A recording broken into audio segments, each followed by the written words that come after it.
All right, welcome back to Niners Nightly, and the star of Chat Sports 49er coverage joins us tonight on the leader. That's right, Chase Sr. is back with us, back by popular demand. The Niners, just a busy day of activity, lots of things to talk about, and Chase is on top of all of it for Chat Sports. Check him out on YouTube. The YouTube star dabbling in radio tonight. What's up, Chase? How are you? If you call me the star of Chat Sports, I'm going to call you Larry the Legend. How are you, man? Things I'm are doing good? awesome. Yeah, doing great. Obviously, a lot of storylines starting to pick up with everything that's going on with this football team. Injuries, potential trade rumors, roster moves. And then with this team, you really can never sleep because when it seems as though everything is going in a good direction, there could be an injury here. When they do something good, something negative might happen. So the Niners certainly keep us on our toes, that's for sure. No doubt. And Chat Sports is all over. Tell people about Chat Sports and what you're doing over there. And if they're hearing you for the first time on the leader, tell them where they can find you. Yeah, so if you just search 49ers Report on YouTube, we have a channel that has 177,000 subscribers. And so I'm the host of that show. And I like to say I'm a host, analyst, content creator, but my broadcasting career has gone a bunch of different directions where I've been on television as a news reporter, I've done radio, podcasting, and now I'm in the digital media sphere. And I really enjoy this because this platform allows me to share my football opinions, my insight, my analysis.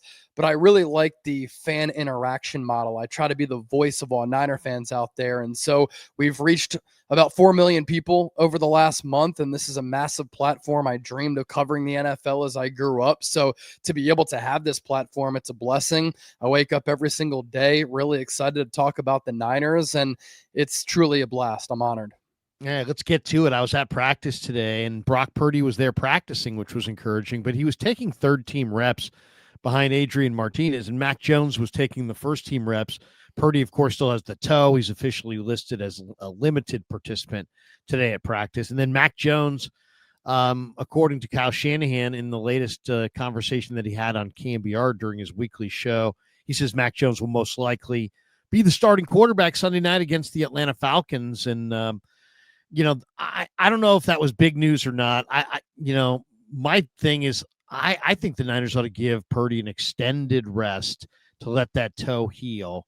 And I don't think they're going to, because I think that's why he said, hey, you know what? I don't want to go on IR. IR would have been a 4-week deal.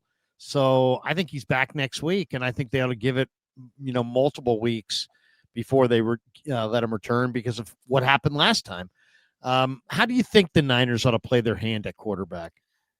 Well, this brings me back to the conversation that we had a few weeks ago going into that Jaguars game where you and I were on the Krueger show, and we were talking about how the Niners should manage this Brock Purdy injury. And you and I discussed how we thought it was a little bit too early for Purdy to come off of that injury and to play already, because it was reported originally as a 2 to 5 week injury. And so he missed that Saints game. He missed that Cardinals game. And that was obviously within that 2 to 5 week timeline. But you had a great observation from when you were at practice in the lead up to that Jags game. And at that point, when we were talking, the Niners hadn't made a decision as to who was going to start at quarterback. And you said, I don't think Brock Purdy is right. I think they should continue to go with Mac Jones, because when you were at practice, you made the observation of he couldn't really plant his foot and drive his lower half. And because of that, he was sailing a lot of throws, leaving a lot of balls high. And then he ends up playing against Jacksonville. What did he do in that game, Larry? Exactly what you saw in practice. A lot of overthrows, which led to a couple of interceptions. And in that game, the Niners turned it over 4 times. You can't win that way. And even some of the balls that he overthrew that didn't get picked, there were opportunities for giveaways, and they were drive killers or momentum changers. And obviously, Purdy wasn't helped by the fact that the Niners also had 6 drops in that game, and they gave up an 87-yard punt return for a touchdown. But the clear takeaway from that game, he did not look right. And I thought that he was moving around in that game very gingerly. And you could tell that he was hesitant to run the football and to create plays out of structure. And he kind of just hung out inside the pocket because he didn't have confidence in that toe. And the turf toe has a high risk of re-aggravation. Well, what happened against Jacksonville? He came back too early, re-aggravated it, and then he's been on the shelf since. And so I thought that this week, some of the videos of him throwing, he definitely looked better where his base was more firm. And I think it's smart to let Mac Jones play against Atlanta. If the Niners can just pass protect, and the offensive line has been a problem that you and I have been talking about for years, Mac has shown that he can really be an elite thrower from inside the pocket. The Niners certainly miss Brock Purdy's ability to create out of structure and to run the ball and to be athletic back there, because so often he's bailed out that bad offensive line. And so hopefully the Niners can pass protect against an Atlanta pass rush that's much improved from years prior. But I think it's smart to not play Purdy this week, and hopefully next week, with another week of rest and recovery, he'll be good to go and he won't re-aggravate that toe. Otherwise, if he does, that's just a death sentence for his 2025 season.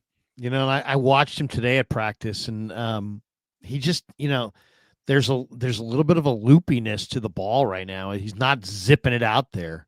I don't know if it's because he can't push off with the toe or what, but his ball just it's not his normal zip on the passes. His ball's got a little bit of a loop to it, and it's just not what I'm used to seeing. So we'll see. I don't think he's right yet, and I hope they don't rush him back. I'd like to see them let it heal. Whoever plays quarterback this week, and it looks like it's going to be Mac Jones, better get ready, because this is going to be a challenge. I was looking at some of the numbers, Chase. Atlanta plays highest percentage of cover one in the NFL. They're playing man-to-man most of the time. And they also bring pressure at the highest rate. They blitz at the highest rate in the NFL.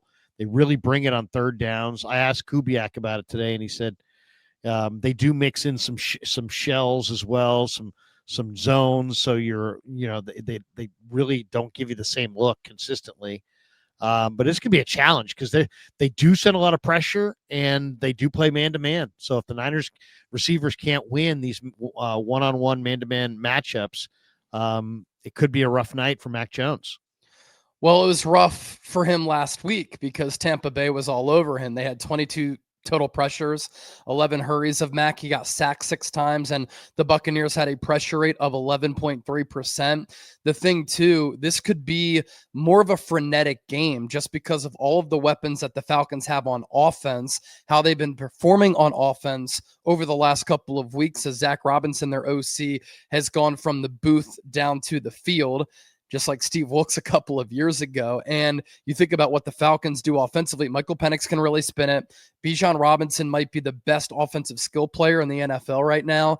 Drake London has great size. They have a couple of other good weapons. Tyler Algier is a really good backup running back. Kyle Pitts is a phenomenal player who is finally seemingly starting to find a groove in his NFL career because he's been slow to start. I thought he was a generational prospect coming out of Florida. It's just been a little bit slow for him, but they can really move the ball. And obviously the Niners are so banged up on defense without Nick Bosa and Fred Warner, and the Falcons can run it. The Niners run defense has been leaky. They can throw it. And so this might be that game where the Niners do have to throw it just to keep up with Atlanta on offense, and it becomes a frenetic game. And if the Niners can't pass protect, they'll just be screwed. But, to your point about this Falcons defense, they are aggressive. Last year, they could not get after the quarterback.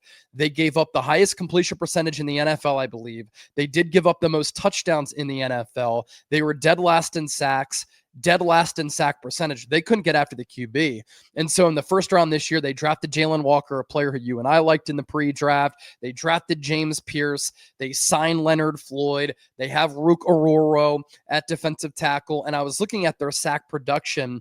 It's so much better than it was last year, where they're in the upper half of the league, whereas last year they were dead last. But their sack production is coming from everywhere. I mean, they have defensive ends who are sacking the quarterback, defensive tackles who are getting after the quarterback, linebackers, corners, safeties. They really mix it up a lot.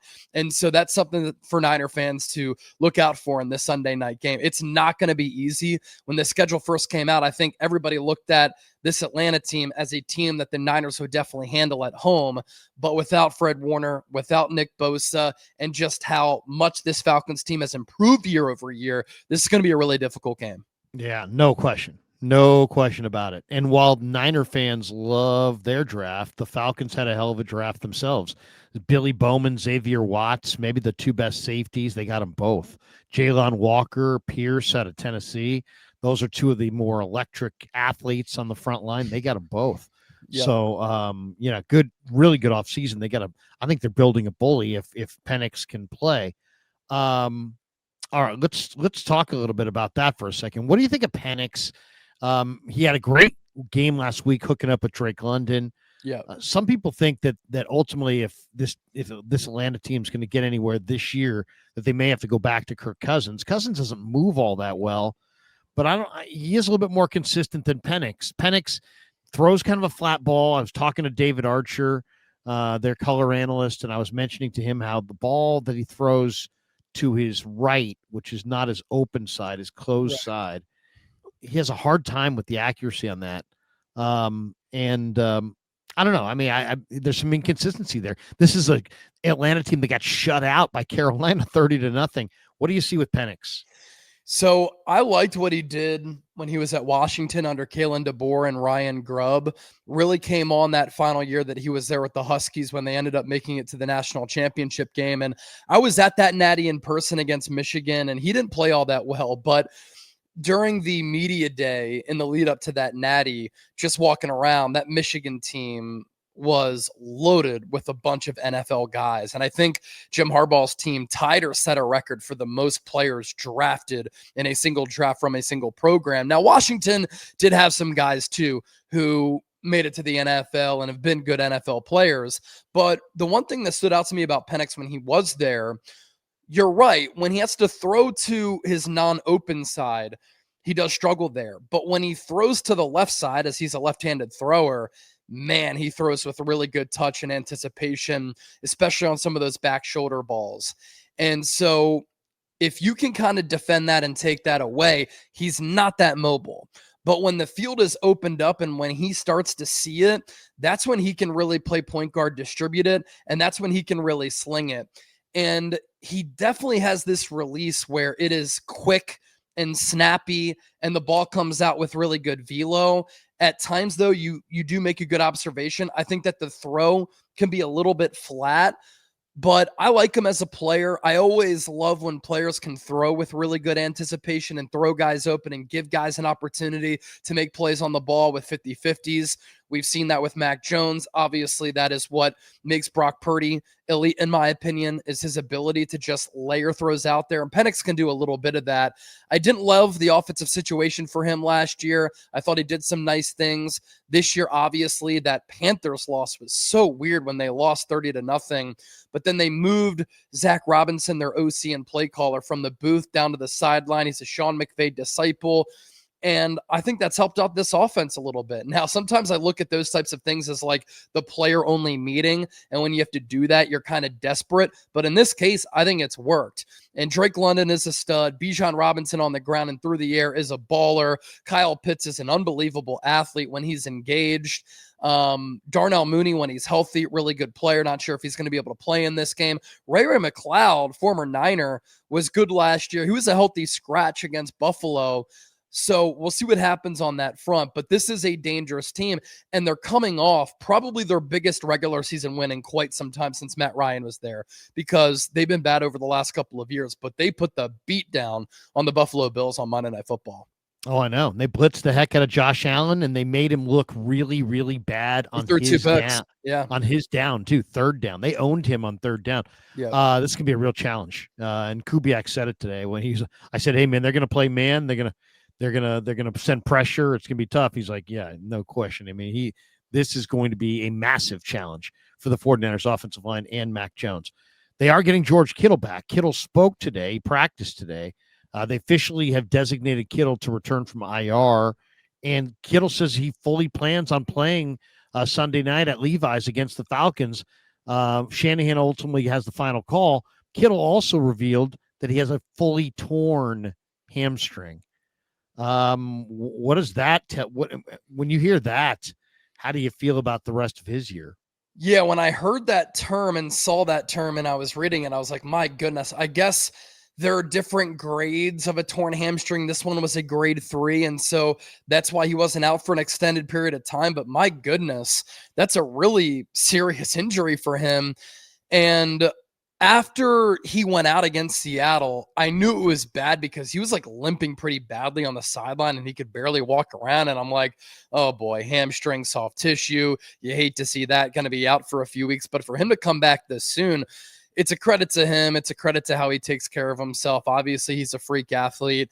And this is a big boost for this Niners offense. This offensive line is horrible, especially along the interior, but I do think that the presence of Kittle as a blocker and as a pass catcher is going to help out this run game a little bit.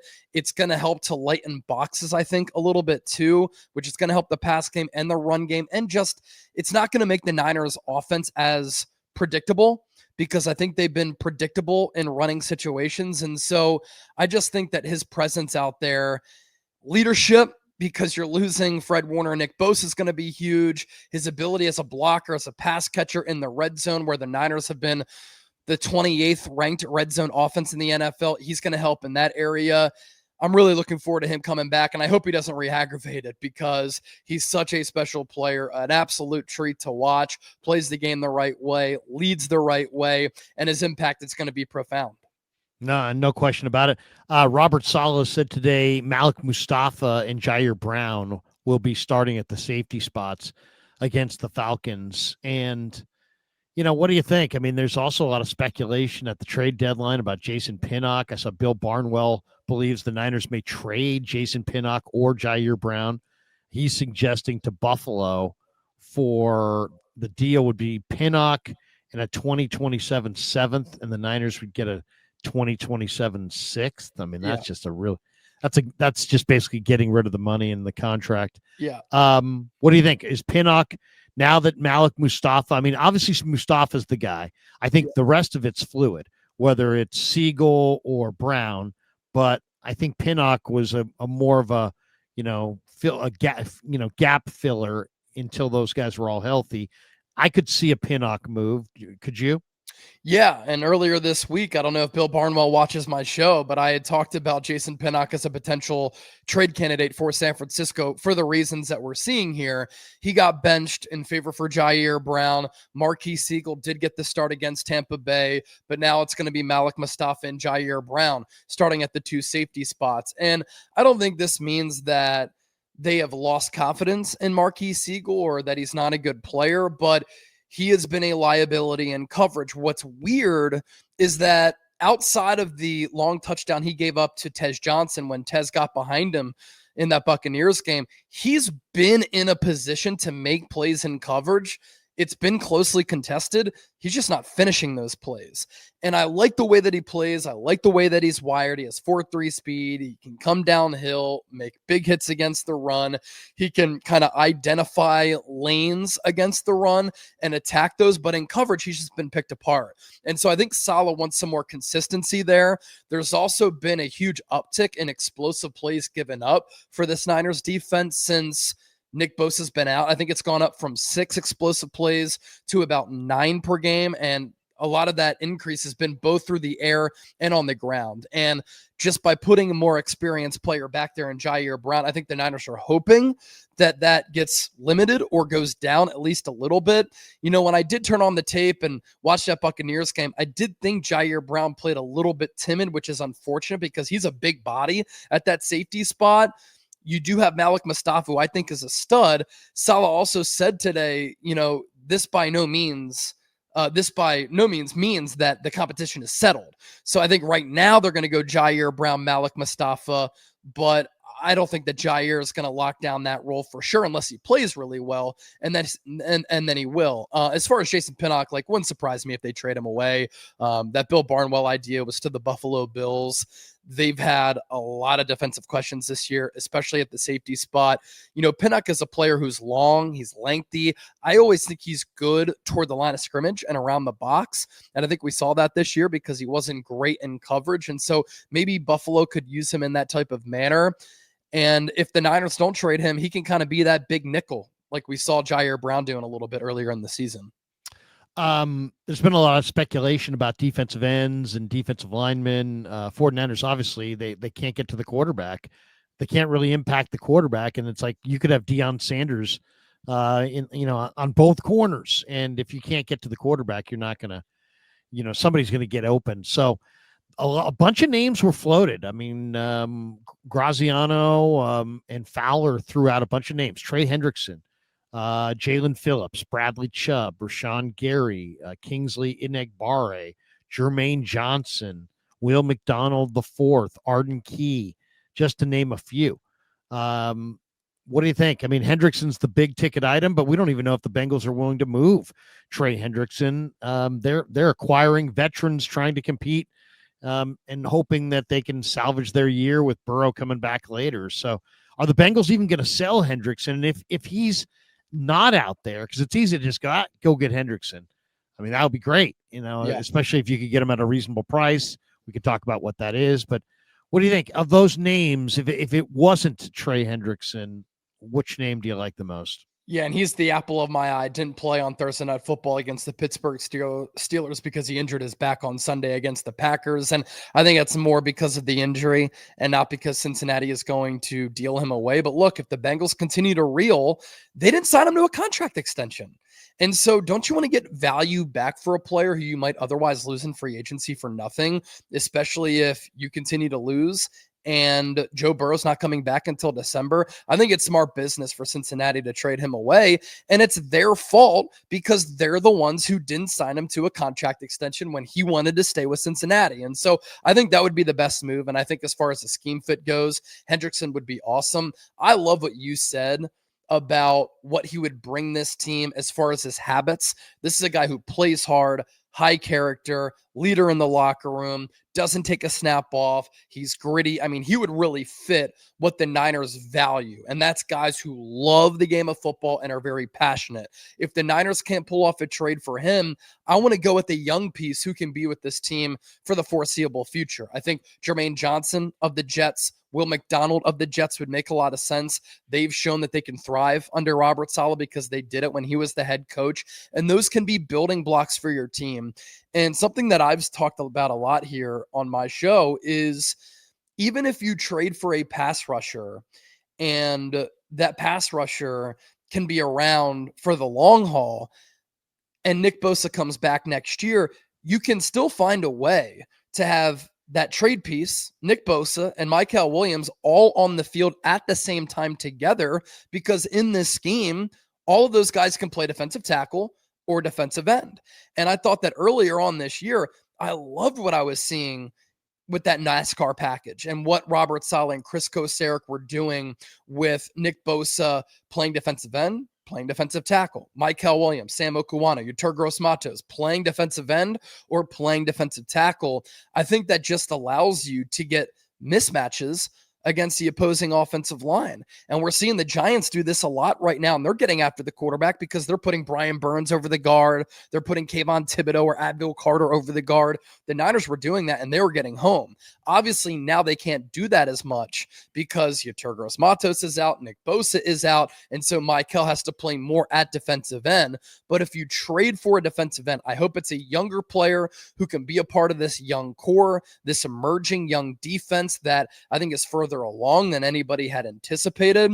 And keep in mind that if that player is a part of your future plans, even when Nick Bosa comes back, they can all see the field at the same time in talking about Mykel, Nick, and that trade piece. Yeah, I mean, there's nothing to not like about Hendrickson because he's got great talent. He's in his prime, and his motor revs really high.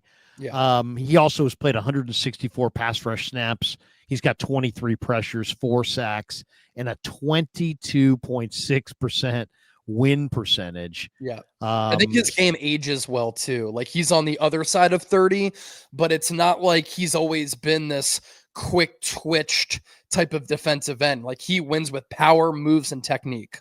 Yeah. My only question would be, can you put together a cap of $75 million or $70 million of Hendrickson and Bosa? I think I like Hendrickson in every way imaginable, except for the cap number and maybe the fit at that point. I'll say this, looking at some of the numbers, and I was looking at all these guys today, Jermaine Johnson's really intriguing. Yeah. He's coming off the injury, but he's got 72 pass rush snaps, which is quite a bit fewer than the other guys that we're talking about. He's only played 2 games so far. Right. But he's already got 9 pressures. Yeah. And he's got a 13.6% win percentage, and he's good against the run and the pass. Yeah. And if somehow you could make a deal with the Jets where you got both Jermaine Johnson and Will McDonald IV, that's what I would try to do, because I think Will McDonald IV and Jermaine Johnson together could really give you what Bosa gave you as a solo. I think it might take those 2 guys to replace Nick. Here's my thing too. You got rid of a lot of high price guys on defense, right? And so, yeah, it's a lot to pay 2 defensive ends, but currently right now, you're only paying big time money to Nick Bosa, Fred Warner, and Diamador Lenore is a steal at $18+ million. And so outside of that, you have a lot of young players on their rookie deals for the next couple of years. So I do think that you can afford that. This offseason, what if you pull off a trade for Brandon Ayuk? Do you clear up some more money on offense to absorb that big deal? I wouldn't rule that out. And so there's some roster Tetris and financial Tetris that I think the Niners could go about it in a way to be able to take on a big contract for a high-priced defensive end. Yeah. What do you think the plan is going to be with and what do you make of the receivers before we get out of here? Pearsall can't seem to get on the field. Cowing is like a rumor. It's like he doesn't exist anymore. Yeah. Garendo I can think of as a wide receiver because he's not a running back, so he might as well be a wide receiver, but he never plays. Then you get MVS, who came up with an injury today. Bourne is obviously, running the show right now and looks great. But JJ expressed frustration last week. He's obviously not healthy. He wants to tell everybody that he's not healthy. I don't know when he mentioned that I don't know. I mean, I've got a lot of questions about this receiving core. Sky Moore probably gets replaced this week by Jordan Watkins. You can't catch 2 punts inside the 5-yard line. I mean, that's just terrible. That can't happen again. Demarcus Robinson, I would imagine there's going to be an uptick in targets for him. How do you see the wide receiver core? Do you think Ayuk's coming back or no? Do you think JJ is going to get moved or is he going to stay? How do you see this thing? There's a lot of moving parts at wide receiver. Yeah, the dead cap charge with Ayuk makes him hard to deal now, in addition to the health. I wouldn't be surprised if they traded away Jawan Jennings because Kendrick Bourne and Demarcus Robinson are kind of Jawan Jennings types of players. What's unfortunate is that Pearsall had injury concerns coming into this year. And then he got off to that awesome start where he was legit one of the best wide receivers in football. Then he injures his knee, and now he's going to miss yet another game. And so that's really unfortunate. He's going to miss at least 3 games if he's out for this one. And so you have some question marks there. But I like what Kendrick Bourne has brought this team. I think Demarcus Robinson with more snaps will produce. He had the bad drop last week, but then came back on the next play and caught that long pass downfield. Jordan Watkins might be able to play this week. He gives you some speed, and that's really hurting this Niners offense right now is the lack of vertical presence and speed. Everything is underneath right now. And I know you and I kind of voiced that type of concern going into this year is that they didn't have vertical stretchers a year ago, and it really hurt them. This year, it's kind of hurting their explosive plays because they're about middle of the pack as far as yards per play, and obviously the inability to run it right now is hurting that. But yeah, I wouldn't be surprised if JJ got moved. His trade value, I think, is impacted because he's dealing with a shoulder, rib, and ankle injuries. And so he's injured all across the board. But if another team like the New York Giants, who's trying to support their young quarterback, they're without Malik Neighbors. They have one of the worst wide receiver rooms in football. Dart is tough. Cam Scadaboo is tough. Jawan Jennings can kind of fit that MO of what the Giants are trying to build. That's a player who I think would make sense there. Pittsburgh, I know, is looking for another wide receiver. Jawan Jennings would fit there. And if you do trade him away, you get Ayuk back. You have Ricky Pearsall, Demarcus Robinson, Kendrick Bourne, Jordan Watkins. I think that wide receiver room is good enough for you. Last one, Nick Martin. I'm excited to see Nick Martin and Tatum Bethune. I mean, it's a bad break for Fred, but it's a great break for Bethune. And Nick Martin's going to get an opportunity to be up. A lot of people have confused the fact that he's been inactive with he's a bust. I've heard people say, "Oh my God, they should." Of course, what did you hear when Scadaboo they took Nick Martin over Scadaboo, and it's like, okay, Scadaboo had a nice game. There's no question about it. But Nick Martin's a hell of a talent, and I think Niner fans are going to love him once they actually see him. What do you think? How much confidence do you have in Tatum Bethune to step in for Warner, and how much of Nick Martin do you think we'll see? So Tatum Bethune is a really interesting player because obviously he's not the athlete that Fred Warner is. Nobody really is. That's what makes him a freak, a generational player, one of one. That's a Hall of Famer right there. I mean, what a joy it is to watch him play football every single week. But what Fred Warner does have is a high football IQ, the ability to read and diagnose plays, to play with feel. Tatum Bethune does that, and he has this really high cerebral nature about him where he can be in the right place at the right time. He's a good run defender. He can shoot the gap. And so in coverage, yeah, he might be a liability and he doesn't really have the quickness to hold up there. But against the run, because he has such good instincts, I do think that you'll be able to see him read and diagnose and make some good plays there. As far as Nick Martin goes, nobody can say right now definitively he's a bust. I think the Niners didn't have him active because they couldn't quite trust him, because what we saw in the preseason, flash play, bad play, flash play, bad play. But you can build off that flash. He plays so fast, so physical, like a bat out of hell, shot out of a cannon. And I'm telling you right now, he will over pursue. He will fail to throttle down. He will overrun plays because sometimes right now he can't harness his aggression. But some of the wow plays that he has will really get people excited. And he's not big like Dre Greenlaw, but he plays the game with a nasty streak like Dre Greenlaw, kind of like D Winters early in his career. But I obviously think his ceiling is a lot higher than D Winters. But this is a player who can pick up TFLs against the run. If you want to use him as a blitzer, he did that a little bit in the preseason. In coverage, he made some really good plays downfield. And I'm really excited to see him get some more snaps. And there are going to be some lumps. But John Lynch said that going into the year, that with these young players, there are going to be some bumps and bruises along the way. But you're going to have to live with that. One, you don't have any other choice because you're thin at linebacker. Two, let him play, because with more snaps, the game will start to slow down. And I can't wait to see number 45 out there. Good to see you, man. Always great to talk Niners with you. I think this is going to be a tough one. I won't even make a prediction. I just think the Falcons are going to be a really, really tough game I agree. to win. I just they're rolling. They're playing well. Yeah, they're on a short week traveling cross country, but it's a young team. I don't think that's going to bother them. I think they really hit in the draft, and I think they're really benefiting from it. It's all about Penix as far as the win.